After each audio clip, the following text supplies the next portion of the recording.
여러분 안녕하십니까. 3월 14일 수요일 KBC 뉴스 구성홍입니다. 오늘 새벽 한인 대학생 2명 등 3명의 청소년이 사망하는 교통사고가 발생했습니다. 이들은 고교 동창생들로 봄방학을 맞아 차이나타운에서 야식을 먹고 돌아오던 길이었습니다. 자세한 소식 배혁 기자가 전합니다. 사고는 오늘 새벽 12시 50분경 다운타운 로우 웨코 드라이브와 미시간길이 만나는 지점에서 일어났습니다. 7명의 친구들이 2대의 차에 나누어 타고 있었으며 이 중 앞차가 급 커브길에서 미처 속도를 줄이지 못하고 사이드 콘크리트 보호벽을 받은 것으로 전해졌습니다. 사고 차량은 곧바로 불이 붙었고 차량 안에 타고 있던 3명은 현장에서 목숨을 잃었습니다. 담당 경찰국은 투도어 차량이라 사고 직후 빠져나오는데 어려움을 겪었을 것이라며 정확한 사인을 알기 위해 시신을 쿡카운티 검시소로 옮겼다고 말했습니다. 쿡카운티 검시소에 따르면 탑승객 중 1명은 사고 직후 외상에 의해 사망했으며 다른 2명은 화재 연기로 인한 질식이 직접적인 사망 원인이 됐다고 밝혔습니다. 이날 함께 놀러갔던 친구들은 글렌브룩 놀스 하이스쿨 동창생들로 이 중 사망한 한인 타미 최군과 신디 김양은 노던 일리노이 대학 2학년에 재학 중이었습니다. 어려서부터 아는 친구였었어요. 그래서 친한 친구였으니까 이 얘기 들어서 우리가 여기 한번 와봤어요. 평소에 성격은 어땠습니까? 성격은 좋았고요. 저는 이제 그거밖에. 사고 소식이 전해지자 시카고 성당과 한인 연합 장로교회에서는 추모 기도회를 계획하고 있고 소식을 접한 친구들도 함께 모여 아픔을 나누고 있습니다. 발인 예배는 16일 오후 6시 30분부터 고별 예배는 17일 오전 8시 30분부터 시카고 스미스 콜코란 장의사에서 열립니다. KBC 뉴스 배혁입니다. 시카고 한인회가 기존 정관에 따라 본격적인 차기 회장 선거 준비를 하고 있습니다. 일부 정관 개정과 선거일 조정안 등 안건들이 논의될 것으로 예고됐던 임시총회가 무산되면서 차기 한인회장 선거는 현 정관에 따라 6월 첫째 토요일에 열립니다. 이에 따라 45일 전인 4월 중순까지 선거 공고를 해야 하고 그 전에 선거관리위원회 구성을 마쳐야 합니다. 한인회 강영국 이사장은 소집한 이사회가 오늘 열릴 것이며 회의를 통해 선거 시행세칙을 개정하고 선관위 구성을 결정할 것이라고 밝혔습니다. 한인회 정관에는 이사회에서 선거세칙을 개정하도록 되어 있고 회장이 이사회의 추천을 받아 선관위원을 임명하도록 규정되어 있습니다. 이사회에서는 한인회 소송 사태를 불러온 출마 자격 조건은 수정하지 않고 등록금 반환 규정 등을 보완할 계획인 것으로 알려지고 있습니다. 이사회는 오늘 저녁 7시 30분부터 한인회관에서 열렸습니다. 상원이 비자 면제 확대 법안을 통과시킴에 따라 관광이나 사업을 목적으로 미국을 방문하는 한국인들이 무비자로 체류할 수 있는 가능성이 높아졌습니다. 어제 통과된 법안은 비자 발급 거부율 기준을 10%로 확대하면서 비자 면제국을 늘리는 것을 골자로 하고 있습니다. 미국은 현재 비자 면제 거부율이 3% 이하인 경우에만 무비자 입국을 허용하고 있지만 한국은 현재 거부율이 3.5%로 근접한 수치여서 한국 정부는 부시 행정부와 의회를 통해 협상을 계속해왔습니다. 한국이 추가로 비자 면제국에 포함되면 앞으로 방문 비자 없이 미국을 방문할 수 있고 최고 90일 동안 체류할 수 있게 됩니다. 하지만 유학생과 취업 비자는 지금처럼 발급받아야 합니다. 아직 하원에 결정이 남아있지만 부시 대통령도 지난해 한국 등 동맹국을 무비자 입국 대상에 포함해야 한다는 입장을 밝힌 바 있어 문안이 통과될 것으로 예상됩니다. 데일리 시장이 지난 월요일 트리뷴과 선타임즈에 보도된 시카고 도시 내의 이길 우편 배달료가 관련해 연방정부에 불만을 토로했습니다. 데일리 시장은 시카고 우편 이길 배달률이 낮은 것은 연방정부가 제 기능을 하지 못하기 때문이라며 연방정부의 문제점에 대해 책 한 권을 쓸 수 있을 정도라고 불만을 표했습니다. 데일리 시장은 허리케인 카트리나와 이라크 전쟁을 예로 들며 연방정부가 나라에 큰 위기가 닥쳤을 때 제 기능을 하지 못했다고 말했습니다. 또 워싱턴은 평범한 시민들에게 있어 다른 나라의 도시같이 느껴진다며 워싱턴은 이 나라의 수도로서의 기능보다 정부가 얼마나 거대하고 위험이 있는지를 대변하고 있다고 말했습니다. 지난 11일 트리뷴과 선타임즈는 지난해 6월에서 9월 사이 시카고 지역 내 퍼스트 클래스 우편 배달률이 대도시 가운데 최하위를 기록했고 배달 만족도에서도 하위에 그쳤다고 전한 바 있습니다. 한편 이 보도 후 시카고 최신국 측은 100명의 우체부를 추가 고용하기로 했고 불편 신고를 접수받을 커뮤니티 위원회를 구성할 것이라고 밝혔습니다. 잠시 전하는 말씀 뒤에 뉴스 계속되겠습니다. 일리노이주에서는 매년 하루를 정해 30여 개 식당들의 수익금 일부가 비영리단체에 지원되고 있습니다. 4년째 열리고 있는 프로그램에 올해는 한인이 운영하는 식당이 처음 참여했고 수익금 일부가 여성 핫라인에 지원돼 의미를 더했습니다. 정민철 기자가 보도합니다. 프로그램은 Share a Meal이라는 이름으로 참가를 신청한 식당들의 하루 수익금 일부를 모아 비영리단체에 지원하는 형식으로 이루어집니다. 올해도 한 끼 식사로 좋은 일을 한다는 취지에 일리노이 지역 30여 개의 식당들이 참가했습니다. 행사를 주관한 커뮤니티 쉐어스 오브 일리노이는 한인단체인 여성 핫라인을 포함한 70여 개의 일리노이주 비영리단체를 지원하고 있습니다. 이 단체가 이제 굉장히 많은 비영리 단체들에게 이 돈을 이제 다시 기부하게 되는 형식으로 진행이 되고요.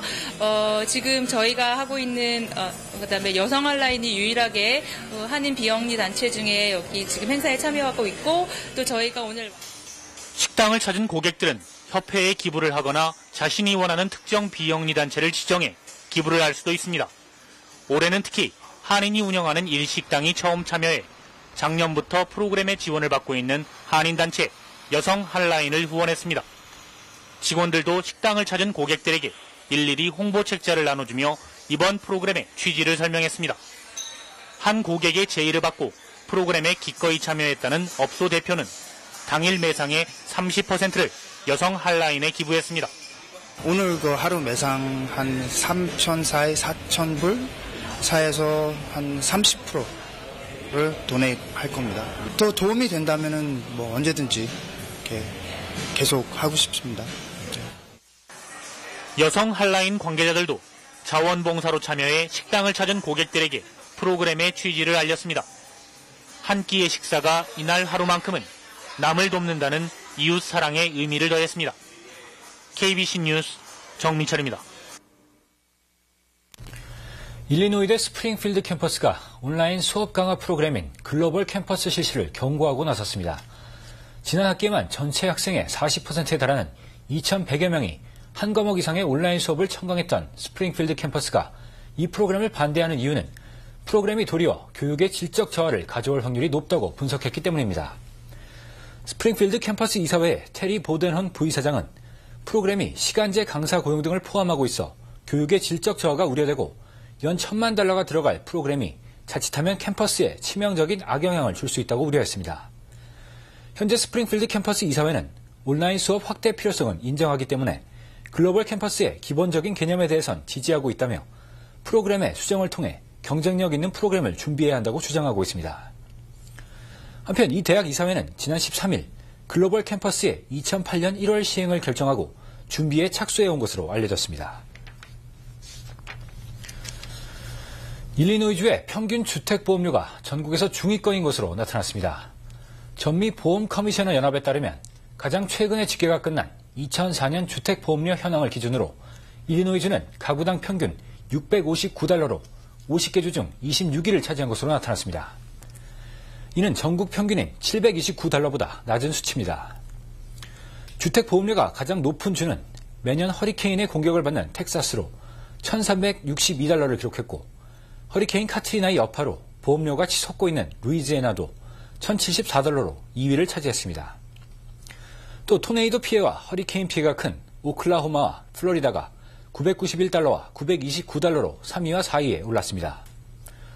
전국에서 주택보험료가 가장 낮은 주는 아이다호로 가구당 평균 $448로 나타났습니다. 한편 일리노이주에서 개인에게 지급된 보험금 수준은 높게 나타났습니다.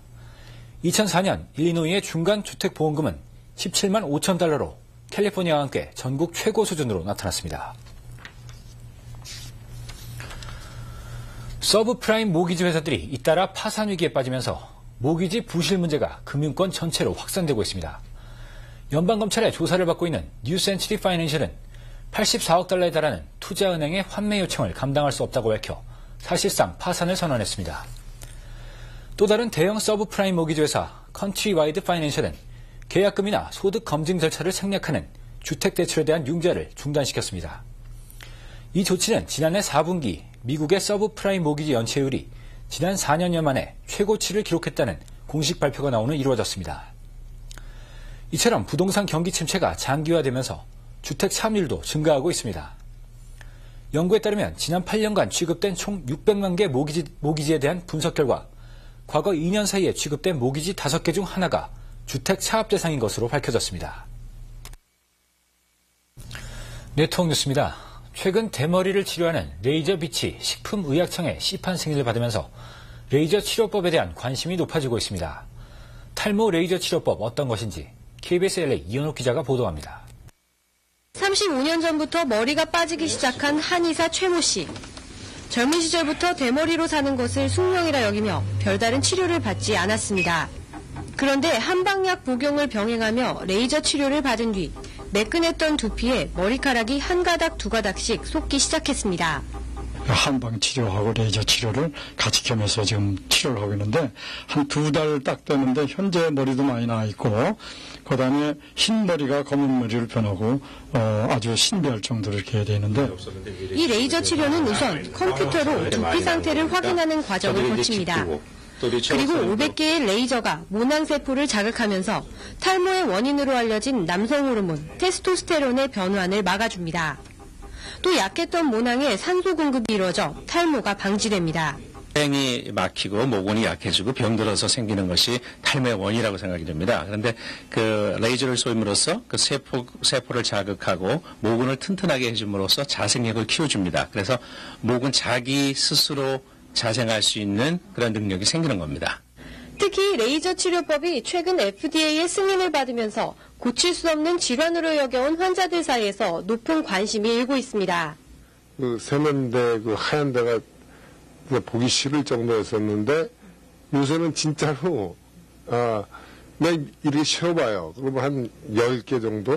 이 기계의 효과는 탈모 진행 상황에 따라 다르지만 적어도 3개월에서 6개월간의 지속적인 치료가 권유되고 있습니다. 간추린 뉴스입니다. 2009년 2월 17일 디지털 TV 방송의 전면 실시를 앞두고 상무부가 디지털 TV 셋톱박스 구입 보조금을 지급할 계획이라고 밝혔습니다. 이에 따라 2008년 1월 1일부터 디지털 TV 셋톱박스를 구입하는 가정은 $40 할인 쿠폰을 대당 한 장씩 최고 2장까지 받을 수 있습니다. 기존 아날로그 TV도 셋톱박스만 설치하면 디지털 방송을 수신할 수 있으며 셋톱박스의 판매 가격은 대당 $50에서 $60가 될 것으로 예상되고 있습니다. 의회는 이미 9억 9천만 달러의 보조금 예산을 승인했으며 필요할 경우 $510만 달러의 추가 예산도 승인할 예정입니다. 문화회관 건립기금을 조성하고자 문화회관 건립추진회가 추진하고 있는 주말 장터 일정이 연기됐습니다. 건추회 윤영식 상임이사는 판매될 물건들을 정리, 구분하는 데 상당한 시간이 소요될 것으로 예상된다며 이번 주말부터 열기로 한 장터를 한 달 후 정도로 미루기로 했다고 밝혔습니다.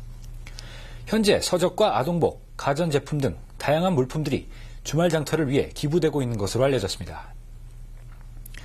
시카고 한인 원로 목사회가 3월 정기 원례회를 통해 오희영 일리노이 민주당 한인 후원회장을 초청해 특별 강연회를 개최했습니다.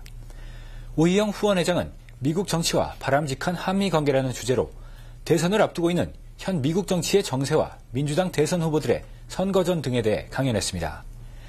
특히 한인 커뮤니티의 발전과 안정을 위해서도 한미 우호 관계가 지속적으로 유지돼야 한다고 강조했습니다. 전 나라사랑 어머니회 글로벌 칠드런 파운데이션이 오는 16일 금요일 결식 아동들을 돕기 위한 경매 행사를 개최합니다. 경매 품목은 한인 사회로부터 기증받은 도자기와 그림, 의류, 사인볼 등 80여 점으로 낙찰가는 최소 $10에서 $3,000로 예상되고 있습니다. 경매 행사는 금요일 윌링 소재 쉐비 체이스 컨트리 클럽에서 진행됩니다. 오늘 서울 외환시장에서 원달러 환율은 어제보다 1.7원 추가 상승하면서 매매 기준일 946.3원에 장을 마감했습니다.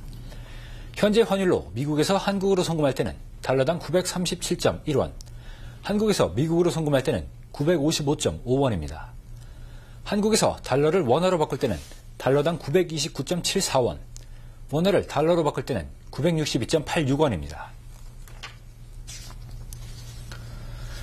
오늘 뉴욕 증시는 장중한 때 다우지수가 12,000선이 무너지는 등 불안한 출발을 보였으나 기술주를 중심으로 한 상승세에 힘입어 반등에 성공했습니다. 이에 따라 오늘 다우존스 산업평균 주가지수는 어제보다 57.44포인트 오르면서 133.4포인트를 기록했습니다. 나스닥 지수 역시 21.17포인트 상승해 2371.74포인트의 장을 마감했습니다. S&P 500 지수는 9.22포인트 올라 1387.17포인트의 장을 마쳤습니다. 날씨입니다. 오늘 시카고는 대부분 지역에서 구름이 끼며 흐린 날씨를 보였습니다. 오늘 낮 최고 기온은 54도를 기록했고 습도는 58%, 바람은 북동풍이 시간당 평균 12마일 속도로 불었습니다. 오늘 밤까지 시카고는 흐린 날씨가 이어지겠으며 밤 최저 기온 32도가 예상됩니다. 4월 동안 시카고 날씨입니다. 15일 목요일도 구름이 끼면서 흐린 날씨가 이어지겠습니다. 오늘보다 기온도 떨어지면서 낮 최고 39도, 밤 최저 기온은 26도가 예보됐습니다. 16일 금요일 부분적으로 구름이 끼겠지만 대체로 맑겠습니다. 낮 최고 기온 41도, 밤 최저 기온은 25도가 예상됩니다. 17일 토요일도 구름량이 많지 않은 맑은 날씨가 예상됩니다. 낮 최고 40도, 밤 최저 28도가 예보됐습니다. 내일 시카고 해 뜨는 시각은 오전 7시 5분, 해 지는 시각은 오후 6시 56분입니다. 이상으로 3월 14일 수요일 KBC 뉴스 930 모두 마치겠습니다. 고맙습니다.